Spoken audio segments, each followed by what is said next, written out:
Okay, so I thought today we'd have a look at some lures I purchased for ultralight fishing.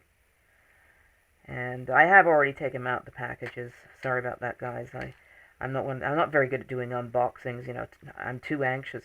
So what I've got here is three little bait fish lures here. They're made by the Go Tour um, company. I know it's in China, and everyone's, oh, they're garbage and all that. Actually, but I've been watching these on YouTube, and they seem to be getting quite a good review.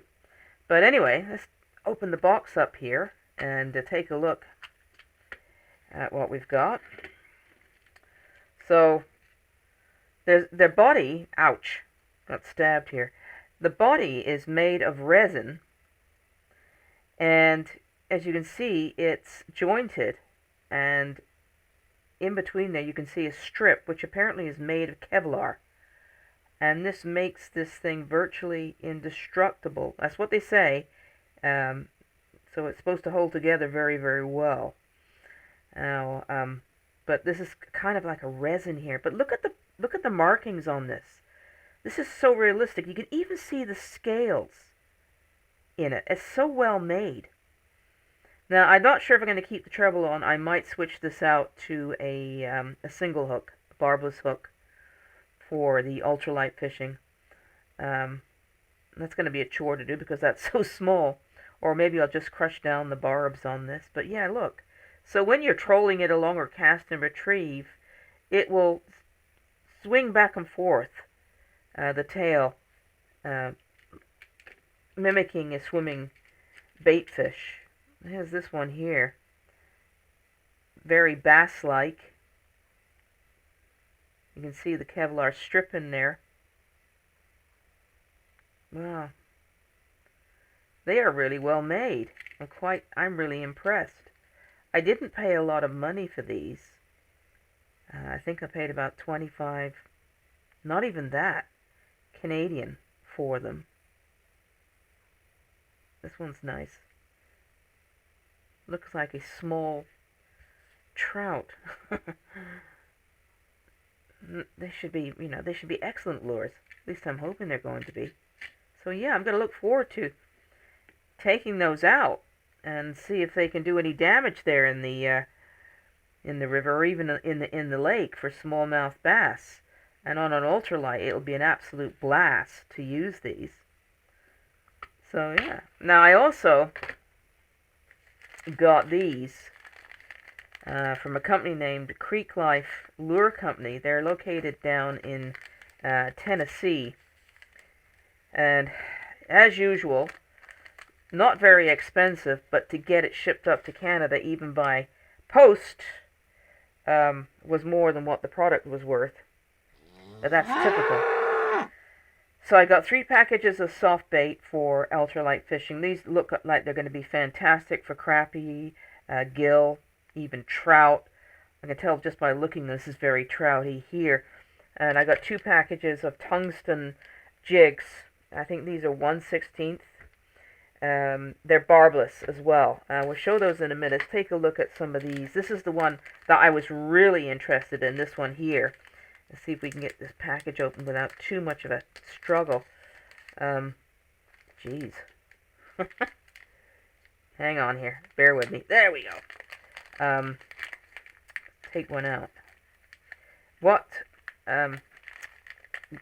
got me going with these ones, they're kind of little crayfish, but they got this fuzzy stuff on them, like these little hairs. Ew. I think they call them hairy spiders, but they look more like a crayfish than a spider. But yeah, you can see little hairs off of them. That should be really good for panfish fishing. So yeah, that I'm really looking forward to using this one. There's no scent to these, so I don't think. No, well, that has a bit of a musty smell to it, but I guess you could put a little bit of a scent on them if you wanted. These ones here look very interesting. I think these ones would be excellent. I mean excellent for trout and bass. Let's see if we can get this open. There we go. And we'll take one of these out. Ugh, they feel weird. Oh my, oh my, look at this. Oh my, look how lifelike that looks, the way the legs twitch. The fish are gonna love these. It almost looks real, doesn't it? It looks like it's gonna crawl up your hand. Yeah, I could think of some bass that are really gonna enjoy these. That must swing around in the water really well. It's got a really kind of a bluish green tinge to it. Almost black, but it's not, and kind of translucent. Again, there's a rubbery smell to it, but there's a bit of a scent to it, but not much. Wow. But you have to be careful with some scents because they can actually melt the plastics, eh? This one here, these are just little worms, little trout worms that would be pretty good to use as well for some trout fishing. There's a couple of ponds I've discovered that are stocked with brown trout, so that'll be very interesting. So here's the lure, the hooks that I bought. They're actually jigs, and let's see if we can get these open.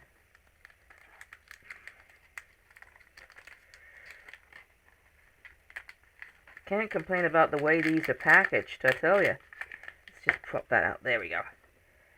So there we are. So there they are, the jigs. They're tungsten, which is what I like about them. So you're not putting lead into the water. That's getting to be a thing now about how much lead we're leaving in our water with fishing tackle. But these are a bit expensive. Tungsten is not cheap. But they're 1/16, I believe. There's no barb on them. It's recommended to use these on these lures here, well, from the same company, of course. This is the type of hook they're recommending to use for those baits. So, yeah, I am really looking forward to getting out there when the saltwater season starts.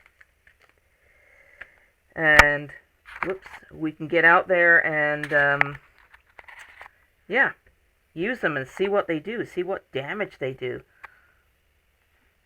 Not long now. Our temperatures are going up here in Ontario very early. Yeah, we're starting to get into a warming trend, so hopefully we can get out there, at least in April anyway, we can hopefully get out and start doing a little bit of fishing for you. But yeah, I just wanted to share this with you, and this little impromptu video here on some of the lures I've purchased for ultralight fishing. We're on my art table here. When I'm not fishing, I'm painting. I'm doing acrylic landscape paint. Okay, so anyway, yeah, I look forward to using them, and I'd like to thank you for watching the video. So until we get another one out, just like to say bye-bye for now.